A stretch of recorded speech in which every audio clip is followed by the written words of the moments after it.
morning viewers, jumpa lagi bersama Medi dalam channel Infolomedia. Kali ini kita akan kembali membahas wilayah Prancis yang terletak di Laut Karibia.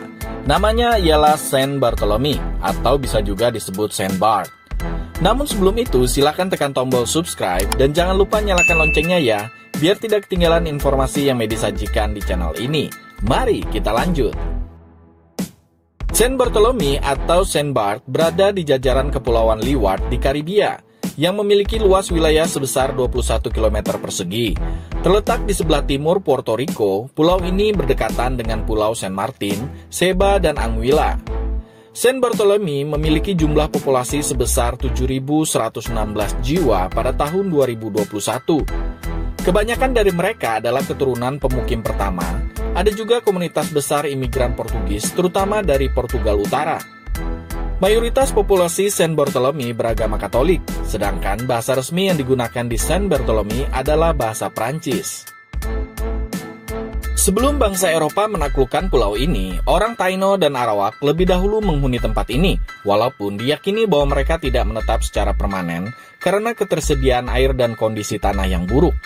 Dulunya mereka menyebut pulau ini Oanalao. Setelah itu, Christopher Columbus mendarat di Pulau Saint-Barthélemy pada tahun 1493, sebelum terjadinya kolonisasi.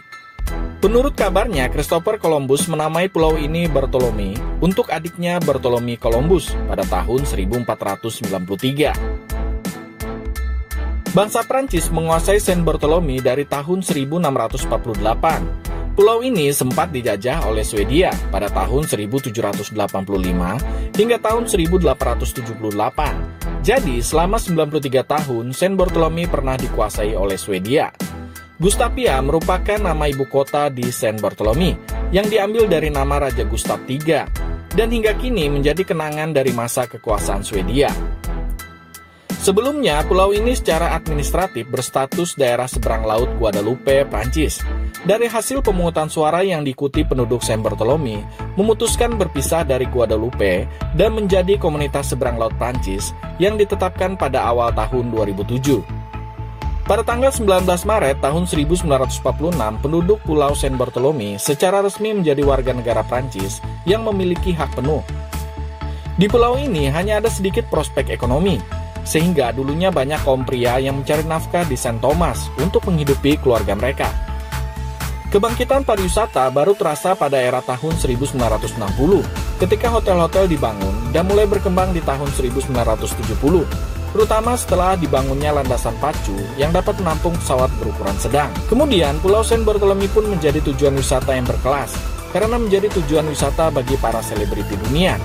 Ada sekitar 200.000 orang berkunjung ke Saint-Barthélemy setiap tahunnya. By the way, media akan mengajak viewers untuk mengenal tempat pariwisata yang menarik di Saint-Barthélemy. Karena Saint-Barthélemy adalah sebuah pulau, maka tempat wisata yang menarik dan populer adalah wisata pantai. Salah satu yang terkenal ialah Pantai Céline. Di sepanjang pantai selatan pulau ini, Pantai Céline yang terpencil merupakan salah satu pantai yang indah dan salah satu yang terbaik di Karibia. Dari area parkir, kita akan berjalan ke atas dan melewati bukit pasir. Setelah itu, kita akan melihat air laut dengan nuansa biru kehijauan. Aktivitas di pantai ini, kita bisa berselancar atau hanya sekedar berjemur. Setelah berjemur di pantai, kita dapat menikmati makan siang di salah satu dari 2 restoran yang ada di dekat tempat parkir di kawasan pantai. Tempat yang kedua ialah Gustavia. Gustavia merupakan ibu kota dari Saint-Barthélemy yang tidak kalah menariknya untuk dijelajahi. Kota ini merupakan kota pelabuhan kecil dan tempat terbaik untuk berbelanja. Terdapat juga butik-butik cantik, toko bebas pajak, dan galeri seni yang berbaris di jalan-jalan kota. Restoran-restoran di tempat ini juga menyajikan masakan khas Prancis yang menggiurkan.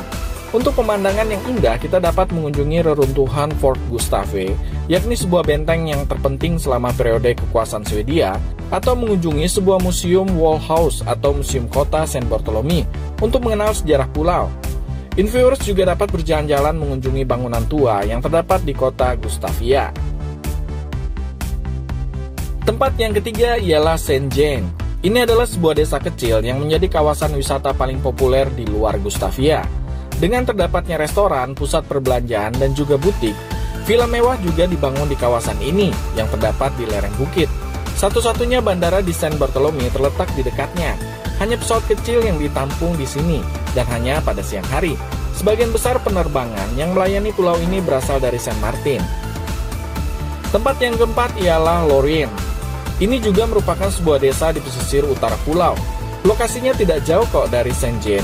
Yang menarik dari desa ini ialah terdapatnya lokasi pemukiman Prancis pertama di pulau ini. Terdapat juga gereja Katolik yang dibangun pada abad ke-19. Tempat yang terakhir ialah Corosol. Di sepanjang pantai barat pulau ada sebuah desa nelayan yang kadang-kadang disebut desa jerami. Karena para wanita dari desa ini membuat topi jerami serta kerajinan dari daun palem. Wanita yang lebih tua biasanya berbicara dengan dialek Norman kuno dan mengenakan pakaian tradisional yang menampilkan sabonet putih yang disebut quikenotes. Di sini juga terdapat sebuah museum yang bernama Museum Interocean dengan koleksi lebih dari 9.000 kerang. Karakteristik air yang tenang menjadikan pantai Corosol adalah pelabuhan untuk nelayan lokal. Oke viewers, itulah sebagian kecil dari tempat-tempat wisata yang menarik yang ada di Pulau Saint Bartholomew. Sebenarnya masih banyak lagi tempat wisata yang menarik yang bisa kita kunjungi di pulau ini. Semoga informasi yang disajikan tadi bisa menambah wawasan kita semua untuk mengenal kawasan atau wilayah sebuah negara di dunia. Dan jangan lupa untuk tekan tombol subscribe serta nyalakan loncengnya ya, biar Medi lebih semangat lagi dalam menyajikan informasi di channel ini. Sampai jumpa!